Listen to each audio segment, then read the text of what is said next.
Hey, everybody. How you doing? Happy Tuesday. Um,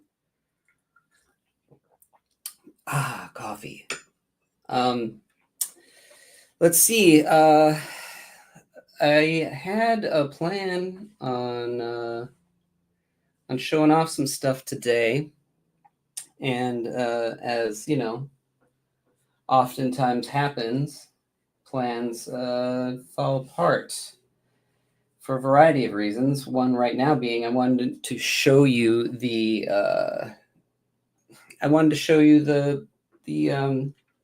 Berserk piece that I did last week, finished, and I cannot find it, and I don't know why, because everything is just right here. Let me just do one more double check here. Um, ugh, Whatever. Guess we're gonna have to wait till next week. Let's see here. Hey, Erwin.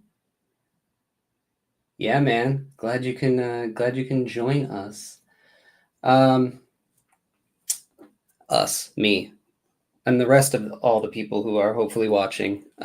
um, we had a bit of sad news drop yesterday that our friend in the comics community, Sam Schlepsig Blanchard, passed away. And it's really eye-opening. It's really tough to even think about. He was such a good dude. I only met him a few times, but talked online quite a few times. And I know years ago he was sick and he overcame it. And then recently he had some health issues, and it looked like he was going to come out of it. And then all of a sudden we got the word yesterday that he didn't. So we're all sort of mourning Sam and his work. So I wanted to share some of his work real quick. This is just some of the things that I own from him. He was like incredibly fast. If you ever drew with him at a convention or anything, you would have seen him just bust out these illustrations that were amazing in moments. Um, he worked with this Pilot chisel pen, which I always had a problem with because the ink that it came with is very smeary. And he would be like, "Well, I'm an engineer, and I use this is what I use all the time, and I just fill the whole pen reservoir with the ink." I was like, "It doesn't like ink," and he's like, "No, no, no, no. See, this is where my engineering background comes in. All these threads are going to block it. There is no way in hell that the ink was going to not flow through it." And so I never got a chance to try it, but I believe you, Sam. I'm gonna as soon as this cartridge is out, I'm gonna go for it. I remember we were at Baltimore Comic Con last year, and I was having a terrible show. I think I made $5 on Friday. It was my first Baltimore Comic Con. After that, probably my last, honestly. But he was, said that he was selling commissions hand over fist, and I was like, how are you getting the word out there about them? How are you reaching folks? I heard this was such a great art buying crowd, and nobody's buying anything. And so he gave me a couple pointers and tips of groups to kind of show my stuff off on Facebook, and that was super helpful too. And I know he loved fencing, and stuff like that. And I don't know, just a nice guy, So let's take a look at some of his pages, man. He mostly did stuff in anthologies. So this one, the Schlepsig Collection Volume 1, is some of the anthologies that he was in. There are pages from, I think, image, grand disaster or grand design in here, and then his book that he didn't get to finish. Why did the chicken cross the road? Uh, Shows in here, and this character, this chicken guy, find some good images of him. It's just got such great character to its face. Its eyes are hidden. You can't really tell what's going on with it. It's a really great design. I always loved that character. Um, he was into drawing like sexy girls. Here's his Weapon X stuff. Revisiting the Weapon X comic. And here, Image Grand Disaster piece, that he did.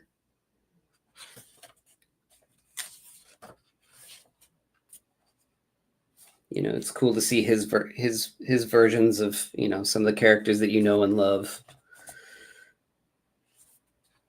from the Image Comics days. And his use of screen tone's pretty great too. He just knew how to lay it down right. Such a original style too. There are other artists out there who draw exclusively with a chisel pen, and they all have kind of their own way of doing it. But he was the first one I ever actually saw do it, and it's beautiful. It's beautiful work. Some Ninja Turtle stuff. One of his books here. Let's see this one here. Here, this was from the Baltimore last year, and it's a continuation of some stuff that he did for different anthologies and things like that. There's some more. That's this chicken guy. I just love that character.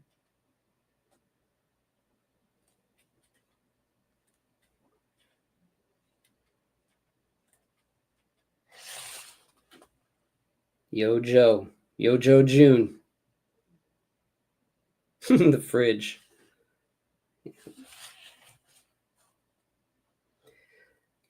He had like just such a way of being able to have weight in his characters too. And like I said, like he could probably whip a page out like this in like an hour. It was nuts. It was nuts to watch him go. And here he's playing with different panel layouts and different techniques with collage and drawing over the top of it. Really cool this tech, and just doing these kind of backgrounds. He drew every one of these backgrounds.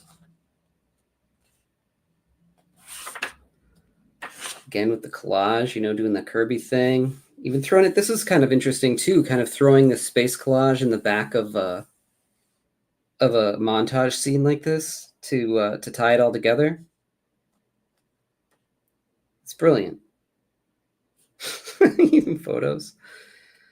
So yeah, that's cool stuff. And then his book, one of his books that came out, Red, in 2022, was on this great. It's one spot color on this great cream paper.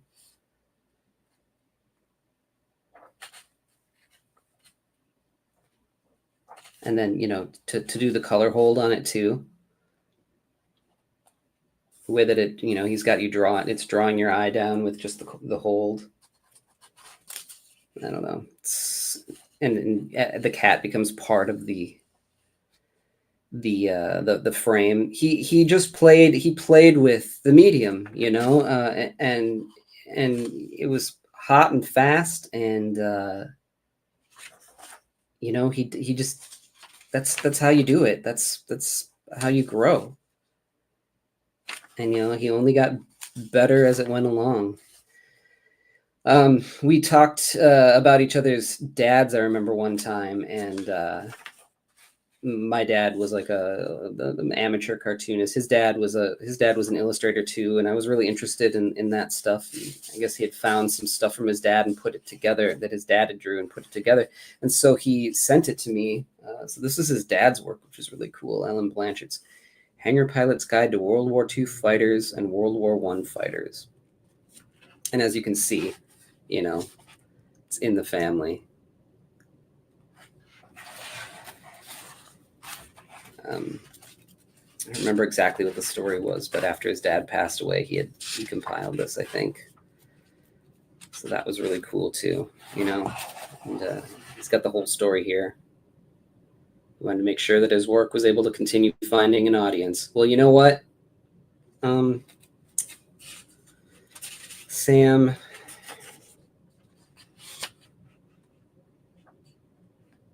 we want to make sure that you're not forgotten and that your work continues to find an audience too. So we're going to see what we can do to make sure that happens. Maybe we'll have some plans in the future if we can talk to his wife and get some permission. Do something the way that send him off the way that cartoonists do, because we're all together in this. We're all one. You can have nothing else in common but comics, and you got everything in comics, or everything in common. So let's see. Thank you, Sam, for everything. You will be missed. I don't go to my comic shop as much as I should, and I don't buy as many comics as I should because I'm busy making them all day. But I did go and get my pull list. So here's some stuff that I nabbed. I had Tom Scioli's Godzilla Monsterpiece Theater waiting for me. This is a wild one. I haven't read any of this stuff yet. But man, like Godzilla versus the Great Gatsby and the Time Machinist, Sherlock Holmes, and then question mark. Could it be? Oh my God, Thomas Edison. Like, so weird. I love it. What an out there thing for somebody to, first of all, come up with, and second of all, pitch, and third of all, have it accepted. I can't wait to read this. I've been looking forward to this for a long time. I got Barfly, the part of the Minor Threats world, because Ryan Brown's a good friend of mine. We have very similar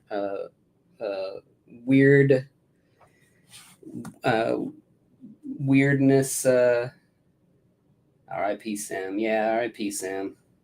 Damn, so crazy. We have similar weird love for all things weird, I guess. And so his God Hates Astronaut is a strange book, and his sketchbooks and the commissions that he does are all so crazy. I remember one of the first times I met him, Ryan was doing a commission for somebody that wanted Ant-Man. And I don't know how it all went down, but he was showing me the commissions that he was doing, and then got to this page and it was blank except for this little tiny guy in the corner of it. It was like, barely visible. And that was his Ant-Man commission. I don't know if he went through and gave it to the guy. I hope that he did, but I also hope that he had like a backup just in case the guy was like, "What? I paid $200 for this." But if you know Ryan, it's worth the price of admission. So yeah, this is really cool. Ryan, I think co-colored this, and I always just love his color sensibilities. Anyway, got the finale to Precious Metal. Ian Bertram is hopefully going to be coming on the channel, and I can't wait because we'll talk about a singularly unique artist. His stuff is just so beautiful to look at. There's so much flow to it. So I'd love to pick his brain about storytelling and things like that. And then of course, I had to get Ultra Mega. James Herron is the artist. I love how he's evolving and simplifying his shapes. That seems to happen as artist careers go on. I mean, I'm even starting to find that I'm trying to kind of simplify things and be less, how do I put this? Not less detailed. Have the lines be where they're supposed to be for a reason, and not be so noodly. But then I say that, and then of course I go ahead and I do some crazy noodly things. I'm working on a project right now with some people that I cannot wait to announce, that are the people that, when you think of like the best storytellers in comics, um, one of them is definitely probably number one on the list. And they're helping do layouts for this project that I'm working on. And I'm learning so much just by looking at the layouts, and learning how to draw the eye in different ways. I mean, the simplicity of this. Look at this. This is just an outline of things. It's all suggestion. And then when he has to go for it, we've got some big monster, then he throws the detail in. It's like very cartoony. Even with the Mickey Mouse hands. What am I doing? Oh my gosh, I'm so sorry. I didn't realize that I didn't have the big screen up. So yeah, can't wait to check that out. As far as the show goes, let's see. Tomorrow, episode 115, or issue 115 of X-Men for the Chris Claremont X-Men Comic Club is going to drop.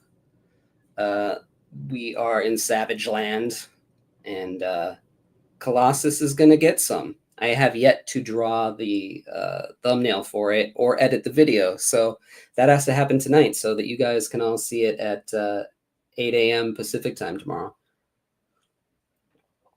So I better get that done on top of the pages I need to get done today. And then later in the week, actually tomorrow, I'm going to be interviewing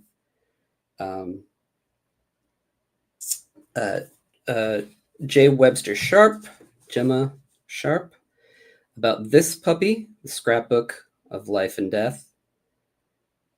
Just going to be an interesting talk.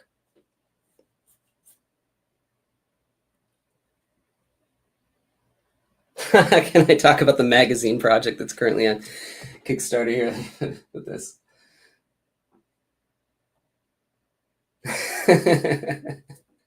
No, you can. I can talk about that because. So you're talking about heavy metal that's on Kickstarter right now. Yeah, I can tell you as much as I know. What I know is I'm not going to be in the first issue, which is a drag. I thought I was going to be. I got hyped pretty big for getting on the book. I just figured I would be in the first issue, but that's not the case. But my story, I think I've got like an eight issue story planned that should be coming out. I mean, we're circling around it right now. So I mean, there's not much I can tell you other than that. There's this competing thing right on Kickstarter right now, right, between Metal Hurlant and heavy metal, and it's so silly. I wish that they would join forces and lift each other up instead of being, because there's room for two. There's room for both of them, really. I think they're both going to be quarterly, as far as I know. I don't know if I'm saying too much. I probably should shut up. But that gives time for the artists and writers to tell even better stories. That for me, that's the thing with heavy metal and Metal Hurlant, is that the art, the visuals should be just like something you've never seen before, or at least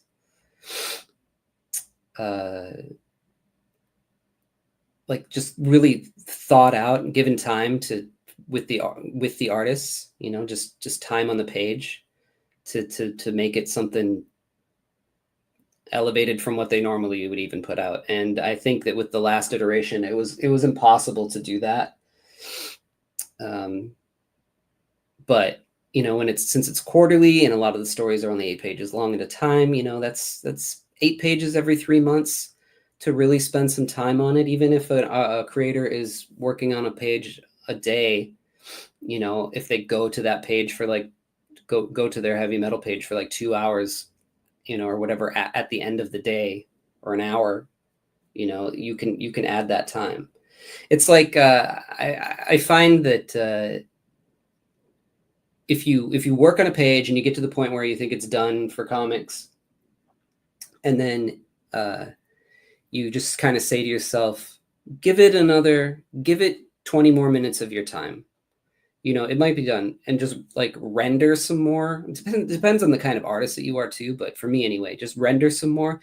It can really like pull it up and elevate it to from like, yeah, that's great, to wow. Um, a lot of the times, and I think that every page in heavy metal should be wow. And I tried to bring that during my tenure there, but even then, it was hard to keep up with it. But the schedule that they have now, it should be totally fine. Changing creators, as things move along, and stacking stories so that some are beginning, some are ending, some are in the middle. It'll keep people involved. And I think that same thing should happen with Metal Hurlant. Now, I don't know if the Metal Hurlant that is coming out in the States is going to be the same as the one in France. I have, let me grab it here real quick, actually. Here it is. Here's the French version. My brother was in Paris not too long ago and grabbed a copy for me. And its art styles were all over the place, and I love that. You got Jesse Lonergan in there, which is just fantastic, because as a creator, he definitely pushes the what you can do with panel layouts. I mean, look at that. It's And then, yeah, you got these other European artists who have sort of like, you could tell, have animation backgrounds, this sort of interesting painterly thing going on. I mean, that's beautiful. Look at that. Um, and yeah, I don't know if this is like a one-to-one, because I know that some of the creators that they announced, like, this stuff is kind of cool. And then, for me, this is awesome. This feels like a drawn in quarterly book, or like a Fantagraphics book or something. And I don't know if it feels so like Metal Hurlant, heavy metal-esque, but that's okay. I mean, it's okay to change it up too. It's like, not everything was insane all the time. You got to have some sort of break. Just, I don't know, just really cool stuff. And then, some of it is a little bit uninspired, I have to say. But the creator list, where is it? Here's the creator list from the first issue. And I noticed like some names, like I think Brian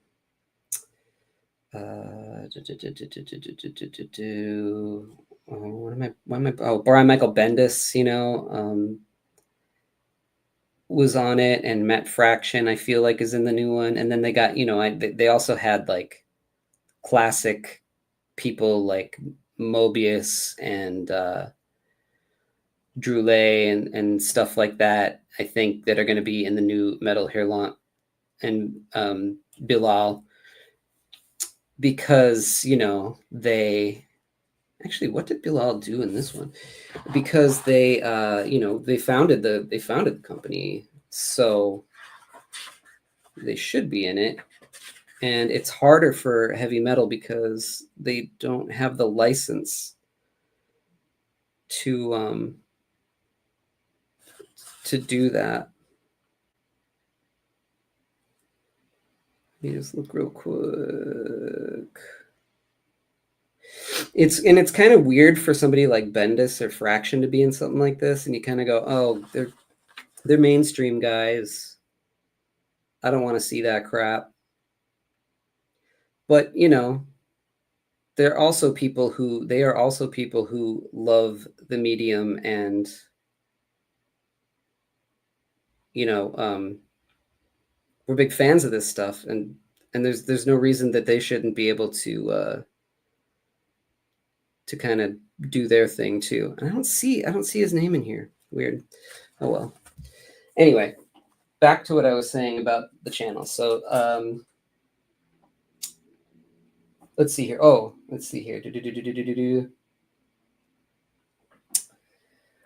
Let's see here.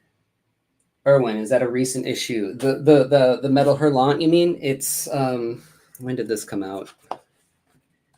This is number one, so they had relaunched it in France, and it was in 2021. So, like I said, I don't know if they're just bringing it here now, and like the same stories are going to be in it, plus some. I'm not sure, but it's a thick sucker. So hey,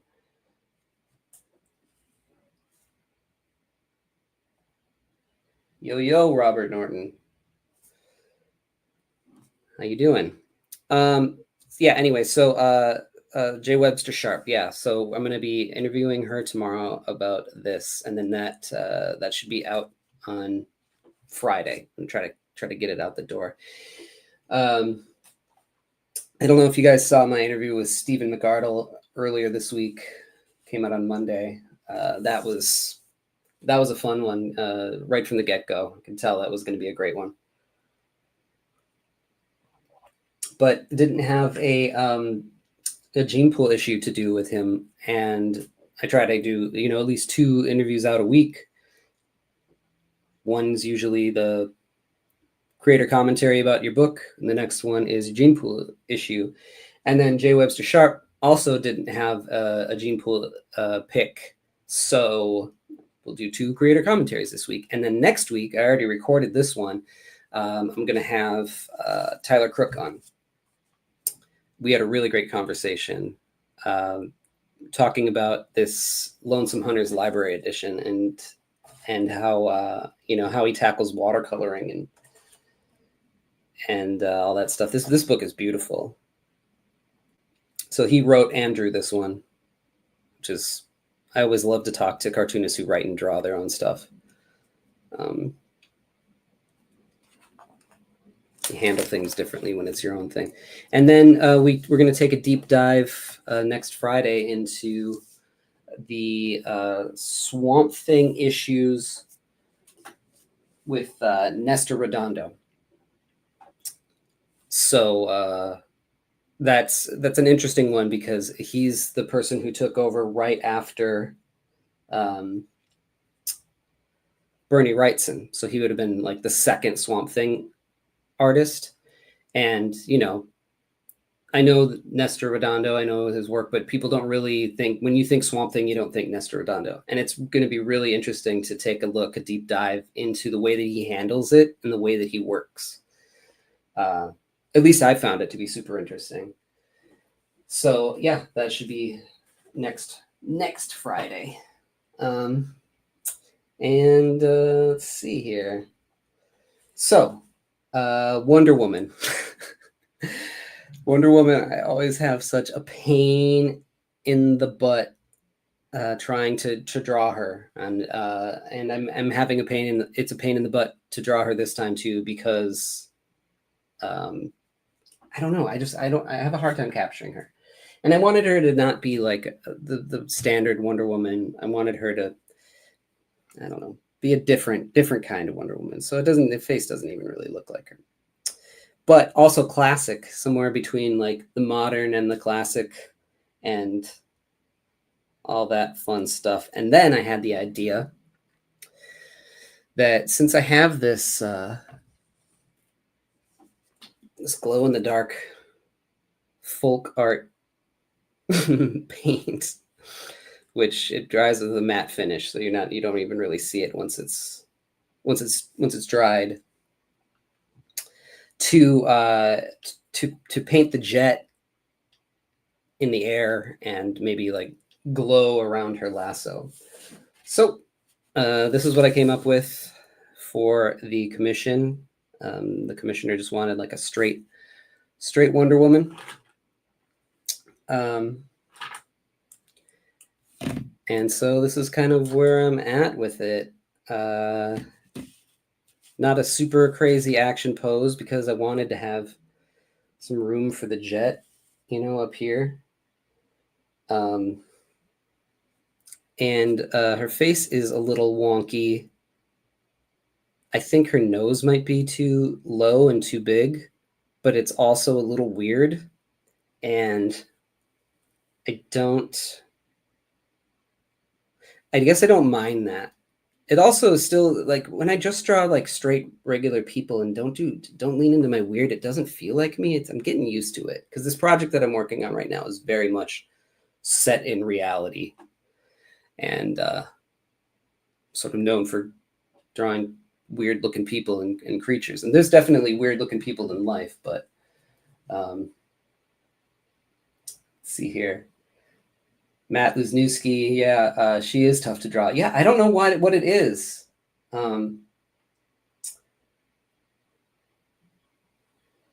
See here. Anton says, weirdly enough, one of the first sketchbook commissions I ever got was Wonder Woman back in 2011. Oh man, was it tough one for me to get right. Yeah, I don't know why. I've drawn her so many times for people, and I don't know how to get her right. So yeah, you can see like I went with like the 70s headband and the armbands and the kind of the shorts and the boots, and then I added like this metal thing here because this is actually for one of my Patreon members. If you join at the $8 a month Patreon level, after a year you will receive a commission in the mail. And this commissioner was one of the first people to ever join my Patreon. He was when I was a teacher. I taught his daughter, and he's gotten a couple commissions at this point. One of his dog in space, and this one he wanted a Wonder Woman for his wife. His wife is Vietnamese descent, and I was thinking about like making her look like look Vietnamese. I ended up not doing it. I just went with kind of this straight Wonder Woman, but like kind of the classic hair, somewhere between the original 40s with 40 wasn't the 30s, right? Maybe it was. No, it was 40s run, and the Linda Carter and regular comic hair. And then yeah, so now I get to draw I get to draw a Wonder Woman, and with a maybe a too big of a head. But like I said, if it's not a little bit weird, it's gonna be one happy Patreon member. Yeah, I hope so. I hope every single one of my Patreon members is happy. I really try to do my best to curate it, and inevitably you're gonna fall off sometimes and not be able to get to it for a week here, a week there. Anyway, shut up, Chris, and draw a little bit, because I think the first thing I need to do is this darn rope before I do anything. And unfortunately, you're gonna watch me draw little S's for like forever. I won't make you do that. I'm just gonna draw the rope where it crosses her body for now and spare you all the hell of having to watch that crazy tedium. I had to look up lassos and like how they flow and stuff. I think that the one cool thing about this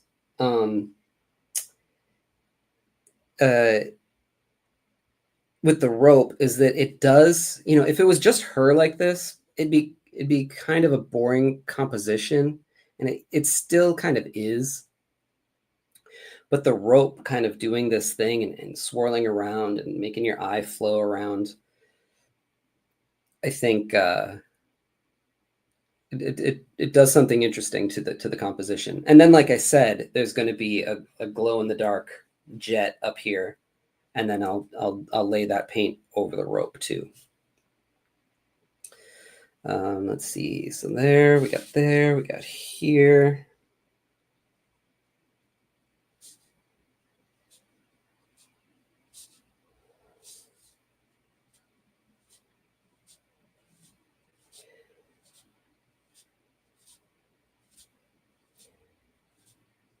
I'm going off. I'm going off. I also am really bad. I never use any like straight edges, and I really should. Hey, Daniel. I really should be using something to make this a little bit more uniform. The thickness of the rope, but to hell with it.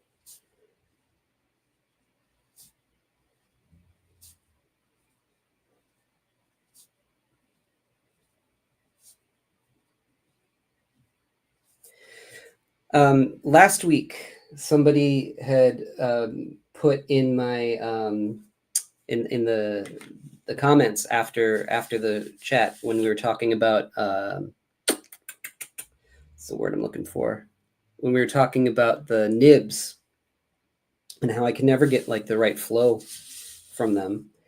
They said that sometimes you need to wash the oil off, and I had always thought that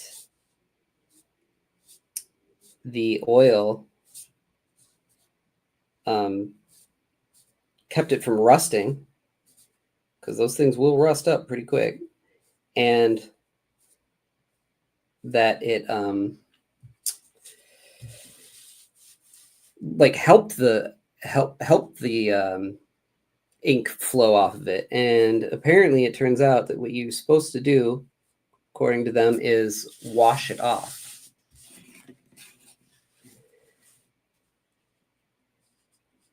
And I haven't had a chance to try it yet, but then I talked to somebody else who had heard that you use nail polish remover,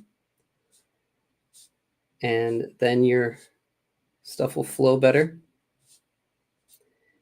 And then someone told me something about like lighter fluid and burning it off, which sounds way more fun.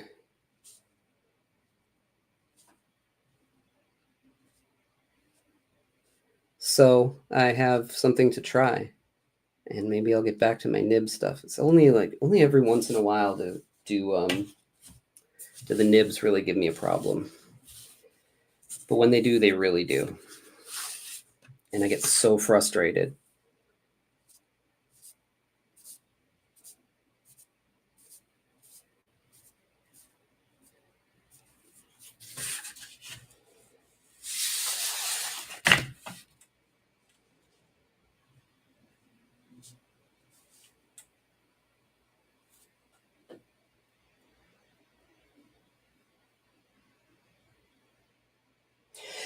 Rob, you said that burning it off helped, huh?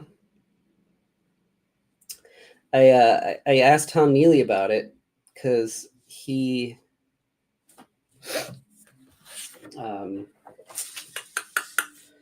he uses a nib all the time, and he's like, yeah, it never flows for me, and I always get frustrated. I'm like, but what? How does that? What?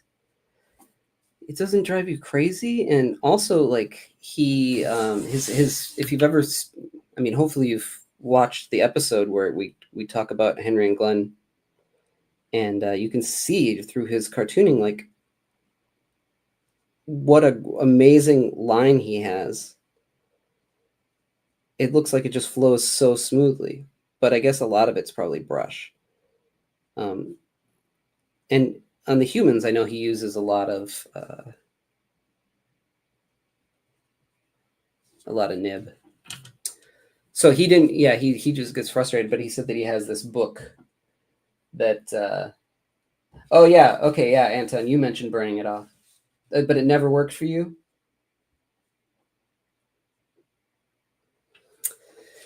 I mean, I don't know. It's crazy because, oops, it's crazy because something like that, like how long ago did people stop kind of using nibs and the digital revolution started happening? It hasn't been that long, like Scott Williams, famous ink nib inker. I mean, for all of Jim Lee's stuff, still does it. All these guys are still doing it. How have I not come across this before? How is this lost so quickly? It's just wild how quickly these little things can be lost to time when people are still even using them. Um, when I was at the cartoon library in Columbus, the Billy Ireland, they had some original Winsor McCay um,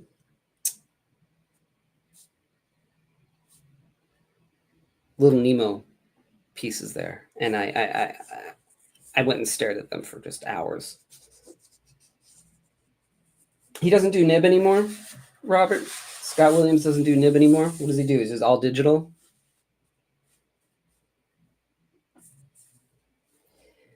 Um, so I was staring at it for hours, and he gets such a fine line off of his nib that I thought, I'd heard of that you can file it down, but I wanted an answer. And so I asked, the curator, and they were like, "Yeah, you got to reach out to so and so who wrote his biography. Maybe he knows."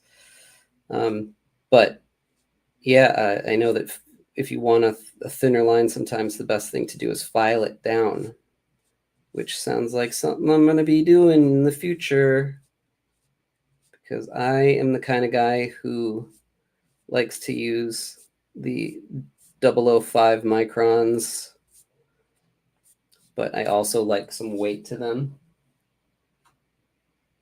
He just uses different, he does it by hand, but he just uses different tools. So he's not using a nib to get that W effect that he's famous for. What is he using?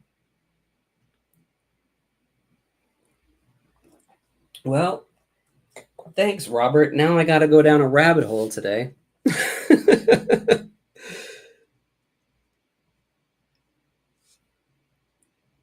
Let's see here.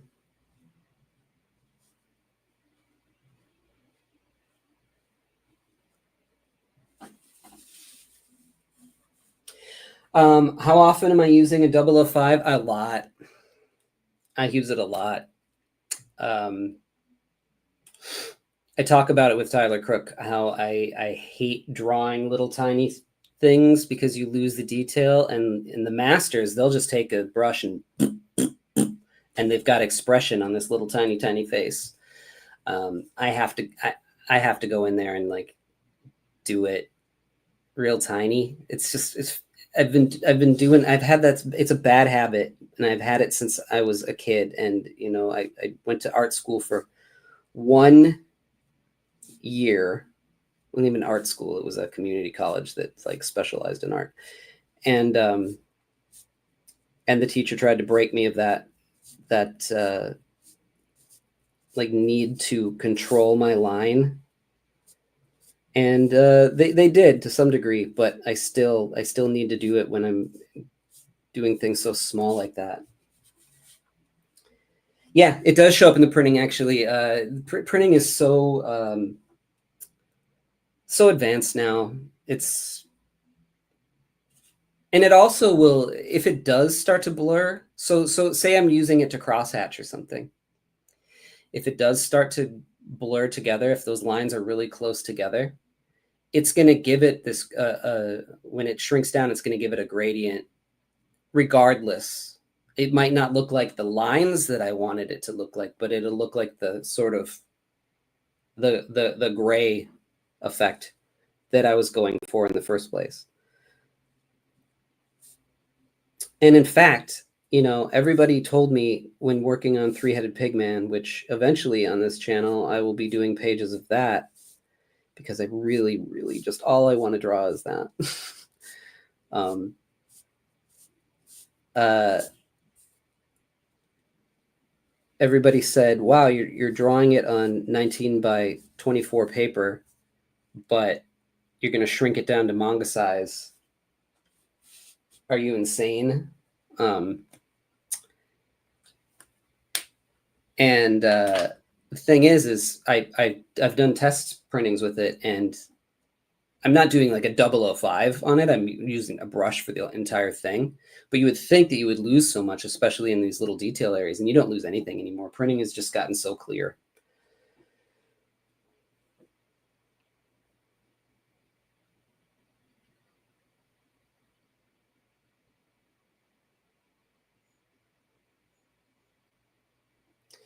Yeah, yeah, Erwin, you can try it out. I mean, even if it's just you're using it, if you define like use it to define the form just a tiny bit with like little lines, like like Mobius would do or something, and it's so subtle in the printing too that it defines the form, and you don't even like the viewer doesn't even realize that you're doing it. You're like tricking them because it's so subtle. Anywho, let's get into this. This guy has been not bleeding as bad as it's been behaving. Let's just say that recently. So I'm happy about that.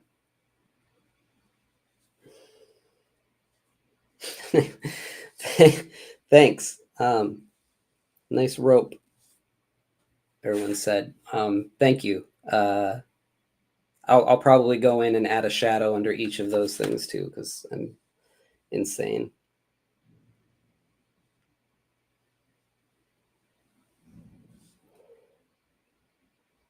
That's the thing I love about this brush, is that I can get such, if I finesse it, I can get such a thin line out of it.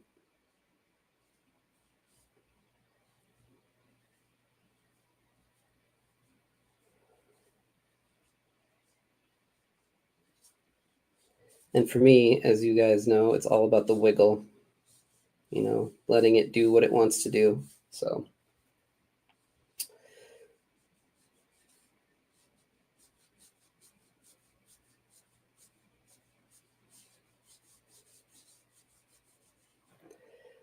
and I don't want a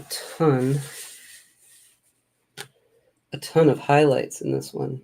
I don't know what I'm kind of going for a little bit more of a simplistic drawing for her all the way around.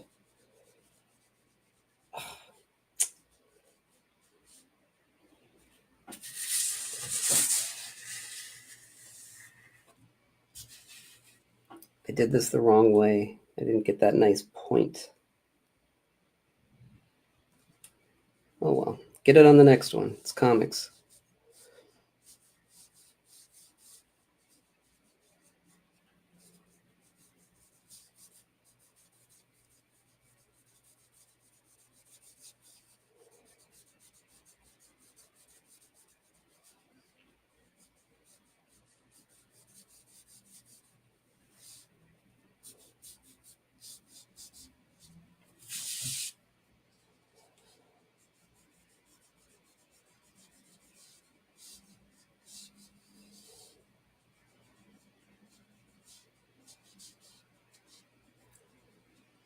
It's really bugging me that I can't find that that Berserker mission I was working on last week. I know it's around here somewhere, but to take the time would it's not the appropriate time to be digging for it, and I should have had it ahead of time, but I had unexpected emails right before that for this that I had to answer for this project. I got some coloring in from we got one of the they got one of the best colorists in the business to color. I don't know. I can't wait to talk about this project that I'm working on. I'm working, like I told you guys, I'm working on 3 different things right now. One of them is entirely me, and the control freak that I am is like all good with that. And then another one, we've got another colorist on, and when other people color my work, it bothers me a lot. But they found a good one, and I think it's working well. Although I've only actually seen the first issue colored, but it looked good. And then this one is just this colorist knows how to lead the eye. Where if I drop the ball or if or set the atmosphere, in ways that I hadn't even thought about it. And it's just cool when it comes back and you can see it that way. But yeah, it's a pretty huge project, and I can't wait to announce it.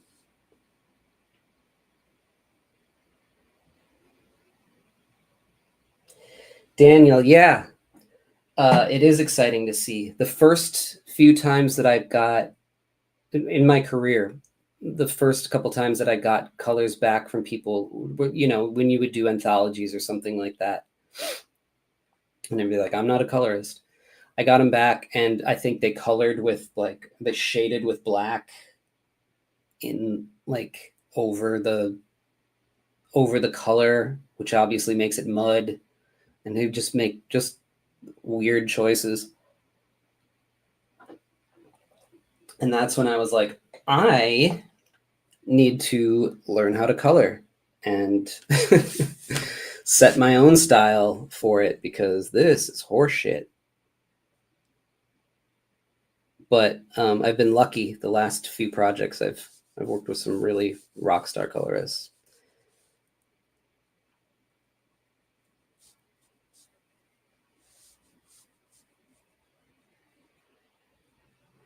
But I also like to do my own coloring when I can on covers and things like that, because I feel like my coloring has become part of my style.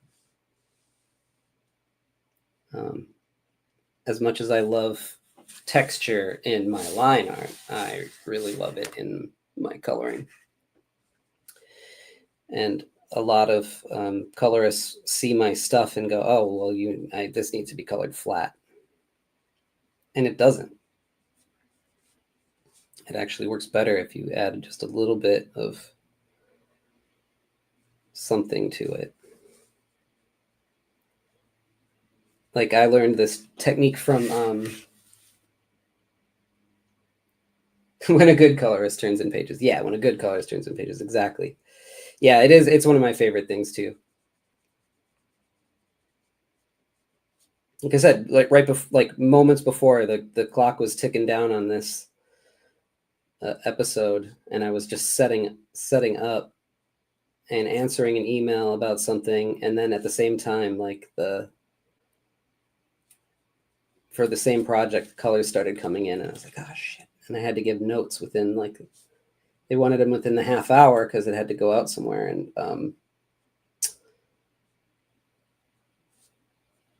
I had to look at them real fast. But man, they looked pretty damn good to me. One of the things that I learned from Dave Johnson was to put in scan actual textures of things, and and then add it as an overlay layer. And a lot of times that will bind everything together. So even if your stuff is detailed, adding that sort of real texture on top of it gives it this like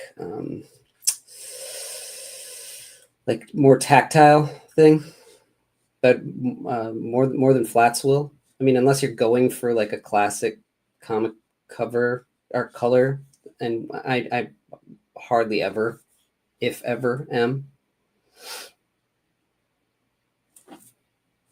Then I think that binding it together with a texture like that is really helpful.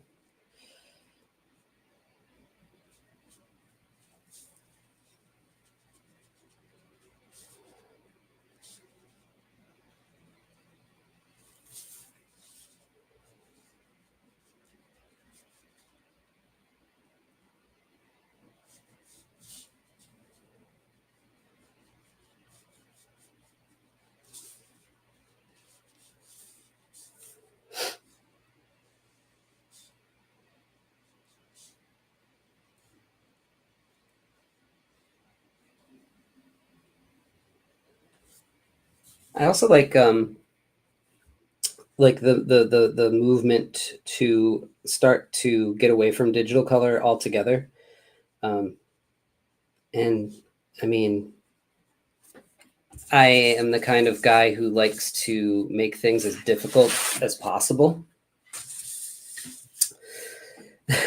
Uh, and I know, I just feel in my bones that there are there's some experimental coloring books coming my way in the future. Probably my heavy metal stuff will probably be, I would imagine I'm probably going to try to watercolor it and try to give it as much of that Euro feel as possible. And I know Anton on here in the chat, he experiments all the time with God, everything really. We did an episode and he kind of goes through his process, and it's just like every step of the way is experimentation, and I love it.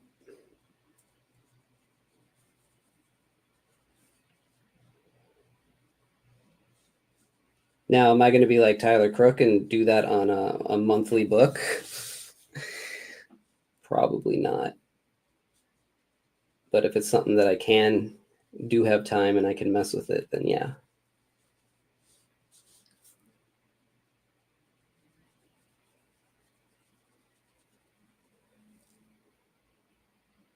Everything but oil paints, huh?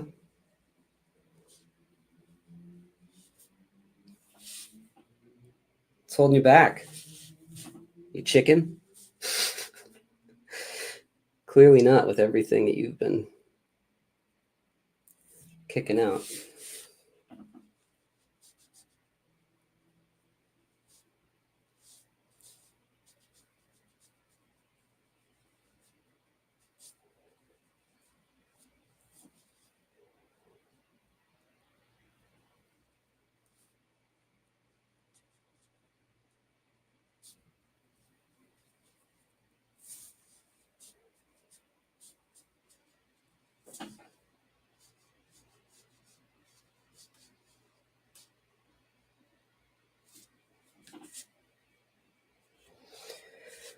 Let's see here. It's 303.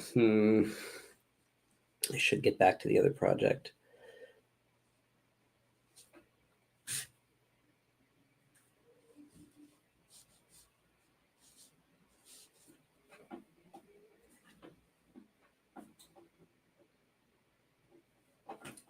Let me see here. There we go.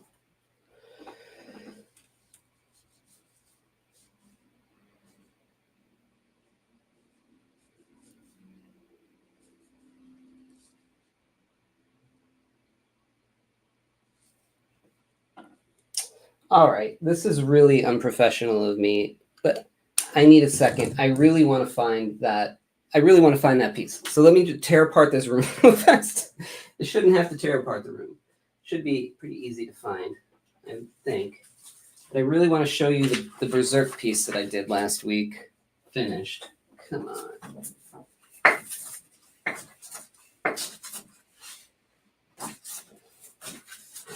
Because I ended up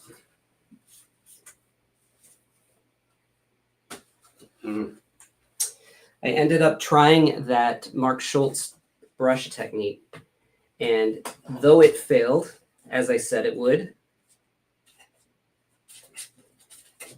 it still looks pretty cool. What the heck? Where is it?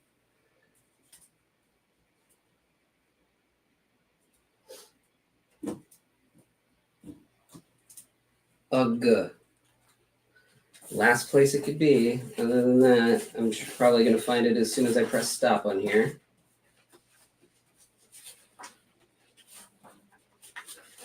Come on, show up. Show up, show up, show up. Oh my God, nope. Well, it's here. And believe it or not, this office is in a mess. So I don't know where the hell it is. Well, that sucks. I guess I'll find it and show you next week. I guess along with this, because I didn't make it as far as I thought that I was going to. Yeah, Robert. I don't know, when I'm in create mode, like I turn into a little bit of a Tasmanian devil, but then it all goes back to where it's supposed to be. And it's here. Oh well. I'll find it, and then I guess I'll show you a little bit more. I'm probably gonna have to work on this again next week. But giving a little bit of extra time today to sort of say what I had to say about Sam Blanchard, Schleppzig, was too important to not do. So I will, we'll take a look at this a little more next week, and maybe I'll lay down the glow in the dark ink or glow in the dark paint for the jet too. I'll try to get a little further along on it and maybe hit something else up. But hey, if you're still watching, thank you, and hit that like button and all that business. You know how to do it. I don't have to tell you. You've seen kayfabe. They did it better than anybody else. So I guess until next time, next Tuesday, hopefully, I will see you later. All right. Take care, everybody.